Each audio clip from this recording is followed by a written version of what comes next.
চাঁপাইনবাবগঞ্জের ঐতিহ্যবাহী বাণিজ্য সংগঠন the Chapainawabganj chamber of commerce and ইন্ডাস্ট্রির আবারও সভাপতি নির্বাচিত হয়েছেন আব্দুল ওয়াহেদ।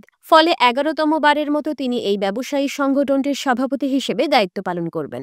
সংগঠনটির সিনিয়র সহ সভাপতি নির্বাচিত হয়েছেন ঠিকাদারি প্রতিষ্ঠান দুলহান এন্টারপ্রাইজের স্বত্বাধিকারী মোহাম্মদ খায়রুল ইসলাম এবং সহ সভাপতি হয়েছেন ক্যাপিটাল মেশিনারিজের আমদানিকারক আয়ান ইন্টারন্যাশনালের স্বত্বাধিকারী আক্তারুল ইসলাম রিমন।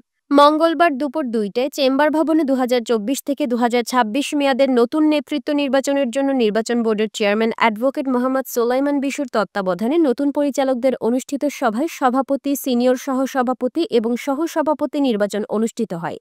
নির্বাচনে প্রতিদ্বন্দ্বী না থাকায় সভাপতি, সিনিয়র সহসভাপতি এবং সহসভাপতির নাম ঘোষণা করেন চেম্বার নির্বাচন পরিচালনা বোর্ডের চেয়ারম্যান অ্যাডভোকেট সোলাইমান বিশু। আপনাদের সাধারণ গ্রুপ এবং সহযোগী গ্রুপ মিলে মোট 22 জন প্রতিনিধি নির্বাচিত হয়েছে। তাদের নামটা আমরা ফলাফল ঘোষণাও করেছি। আজকে পরবর্তী ধাপ আছে যে আপনারা যে প্রতিনিধি নির্বাচিত হয়েছেন ডাইরেক্টর, এদের ভোটাভোটের ভিত্তিতে president, vice president, senior vice president এবং ভাইস প্রেসিডেন্ট নির্বাচিত হবে। আজকে তাদের নমিনেশন পেপার দাখিলের জন্য দিন ছিল। আমরা যেটা পেলাম তাতে মাত্র 3 জন প্রার্থী নমিনেশন পেপার দাখিল করেছেন। একজন আব্দুল ওয়াহেদ, আরেকজন খায়রুল ইসলাম সিনিয়র সহসভাপতি পদে, আব্দুল ওয়াহেদ হচ্ছে সভাপতি পদে এবং আক্তারুল ইসলাম রিমন সভাপতি পদে সহসভাপতি পদে নমিনেশন পেপার দাখিল করেছেন। যেহেতু প্রার্থীর পদের বিপরীতে কেবলমাত্র একজন করে প্রার্থী নমিনেশন পেপার দাখিল করেছে, কাজী ভোটের হওয়ার আর কোনো কারণ নাই। এই কারণে নির্বাচন পরিচালনা বোর্ড সিদ্ধান্ত নিয়েছে তাদের দাখিলি মনোনয়ন পত্র দাখিলের পরিবর্তে এবং আমরা যাচাই বাছাই করে যেটা দেখেছি সেই নমিনেশন পেপার তাদের সঠিক আছে।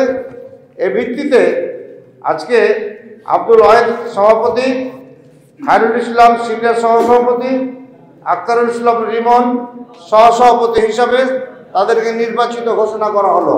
এর আগে শনিবার সাধারণ গ্রুপে ১৩ এবং সহযোগী গ্রুপে ৫ জন ভোটের মাধ্যমে পরিচালক নির্বাচিত হন। এদের মধ্যে রয়েছেন মফিজউদ্দিন, আব্দুল আউয়াল, সৈবুর রহমান, দেলোয়ার হোসেন, নূর আমিন, আরিফুদ্দিন ইতি, নাজিবুর রহমান, আব্দুল বারেক, মনিরুল ইসলাম, রায়হানুল ইসলাম লুনা, শুকরুদ্দিন, বাহারাম আলী, উজায়ের হোসেন, মিলায়েতুল কোরাইশি এবং শহীদুল ইসলাম। এর আগে ট্রেড গ্রুপের ৪ জন পরিচালকই বিনা প্রতিদ্বন্দ্বিতায় নির্বাচিত হন। তারা হলেন অ্যাডভোকেট আব্দুস সামাদ বকুল, একরামুল হক, আমিনুল ইসলাম সেন্টু এবং মাহবুব আলম। ফলাফল ঘোষণা অনুষ্ঠানে উপস্থিত ছিলেন চেম্বার নির্বাচনের আপিল বোর্ডের চেয়ারম্যান অ্যাডভোকেট শাহনেয়াজ আলী খান পান্না, চাঁপাইনবাবগঞ্জ জেলা বিএনপির আহ্বায়ক গোলাম জাকারিয়া, সদস্য সচিব রফিকুল ইসলাম এবং উপজেলা বিএনপির আহ্বায়ক ওবায়েদ পাঠান সহ আরও অনেকেই। এদিন বিকেল ৪টায় চাঁপাইনবাবগঞ্জ পুলিশ সুপার রেজাউল করিম এবং চাঁপাইনবাবগঞ্জের আর্মি ক্যাম্পের কমান্ডিং অফিসার সেলিম রেজার সাথে সৌজন্য সাক্ষাৎ করেন চেম্বারের নবনির্বাচিত সভাপতি, সিনিয়র সহসভাপতি, সহসভাপতি সহ পরিচালনা পর্ষদ।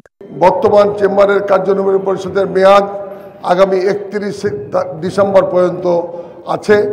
আমাদের আগামী 23 ডিসেম্বর আমাদের বার্ষিক সাধারণ সভায় নতুন কমিটি দায়িত্ব হস্তান্তর হবে।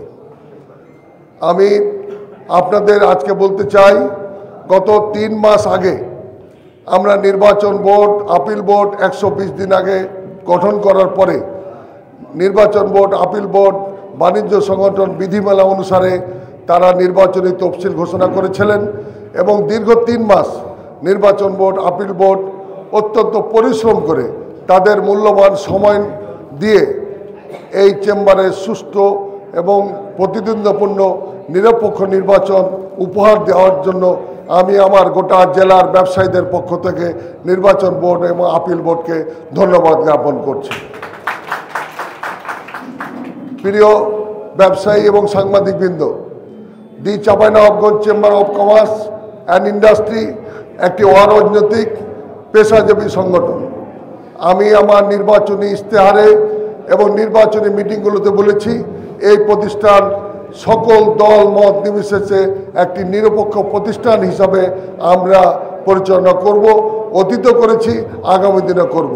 এবং আপনাদের আমরা কথা দিচ্ছি যে Chapainawabganj chamber of commerce and ইন্ডাস্ট্রির আমরা যারা নির্বাচনে জয়লাভ করেছি, যারা পরাজিত হয়েছে, সবাইকে নিয়ে আমরা ঐক্যবদ্ধভাবে আমরা এই চেম্বার পরিচালনা করব এবং এই জেলার ব্যবসায়ীদের স্বার্থ রক্ষা করব, জেলার মানুষের কর্মসংস্থান সৃষ্টি, নতুন নতুন ব্যবসা সৃষ্টি এবং এই জেলাকে একটি মডেল উন্নত মানের জেলা হিসাবে রূপ দেওয়ার জন্য আমরা সকলের সাহায্য সহযোগিতা কামনা করছি, আমরা যেন এই জেলার মানুষের স্বার্থ রক্ষা করতে পারি।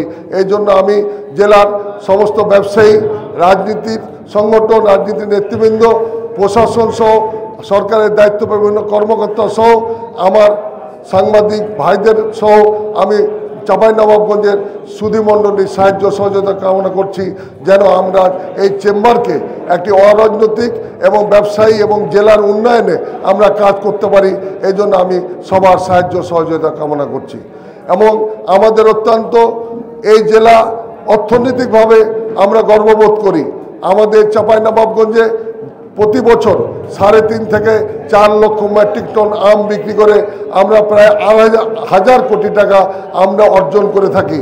আমরা আমকে আরও রপ্তানি করার জন্য, রপ্তানিমুখী করার জন্য যেভাবে এগিয়ে এসেছি, আগামী দিনে এই আমকে যেন আরও রপ্তানি করে নতুন নতুন জাতের আম আমরা তৈরি করে আমরা সারা বছর দেশের মানুষকে এবং বিদেশে যেন আম রপ্তানি করতে পারি, তার জন্য the Chapainawabganj chamber of commerce and ইন্ডাস্ট্রির নবনির্বাচিত পরিষদ আমরা কাজ করব। আমরা এই চাঁপাইনবাবগঞ্জের মানুষের কল্যাণে এবং কর্মসংস্থানের জন্য আমরা আমনুরাতে আমরা যে সরকারের সিদ্ধান্ত আছে 100 ইপিজেড করার, তার জন্য আমরা আমনুরাতে কৃষিভিত্তিক একটি ইপিজেড নির্মাণের দাবি জানিয়েছি। আমনুরাতে ইপিজেডটা আহ্বানের একমাত্র কারণ হচ্ছে রেল সংযোগ। আপনারা জানেন যে আমাদের যে কোনো পণ্য আমদানি রপ্তানি পরিবহন খরচটা অনেক বেশি। আমরা যদি রেল দিয়ে কাঁচামাল আমদানি করি, নেপাল, ভুটান এবং ভারত থেকে প্রায় 40% খরচ কম পড়বে। আবার উৎপাদিত পণ্য আমরা ওই সব দেশে পাঠালে 40% খরচ কম পড়বে। সারা বিশ্বের সাথে আমাদের উৎপাদিত পণ্য আমরা ওই 3 দেশে আমরা ব্যবসা বাণিজ্য করার ক্ষেত্রে আমাদের অত্যন্ত গুরুত্বপূর্ণ ভূমিকা পালন করবে।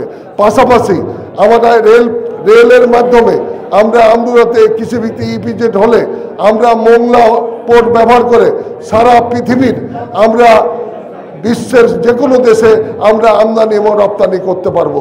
এই কারণে আমরা আমনুরাতে কৃষিভিত্তিক ইপিজেড নির্মাণের জন্য সরকারের কাছে আহ্বান জানিয়েছি এবং আমরা এই ব্যাপারে কাজ করছি। ইনশাল্লাহ সরকার এই ব্যাপারে আমাদের সম্মতি দিবে এবং এই কৃষিভিত্তিক ইপিজেড হলে আমাদের জেলা রাজশাহী, নওগাঁ এবং বগুড়া সহ আশেপাশের জেলা অন্তর্ভুক্ত হবে, কারণ আমনুরা একটি মুখ, এই মুখের সাথে 3 থেকে 4টি জেলা অন্তর্ভুক্ত এবং চাঁপাইনবাবগঞ্জ জেলা সহ এই অঞ্চলের এই ইপিজেড হলে 30 থেকে 50 হাজার মানুষের কর্মসংস্থান হবে। ইনশাল্লাহ আমরা এটা যদি করতে পারি, এ ব্যাপারে আমি সকলের সাহায্য সহযোগিতা কামনা করছি। আমাদের গুরুত্বপূর্ণ ব্যবসা বাণিজ্য ক্ষেত্রে সোনা মসজিদ স্থলবন্দর অত্যন্ত গুরুত্বপূর্ণ। আমি কথা দিয়েছিলাম এবং কথা বাস্তবায়ন করব। সোনা মসজিদের যেসব অসমাপ্ত কাজ আছে, বিশেষ করে ফল সহ অনেকগুলো পণ্য আমদানি রপ্তানি বন্ধ আছে।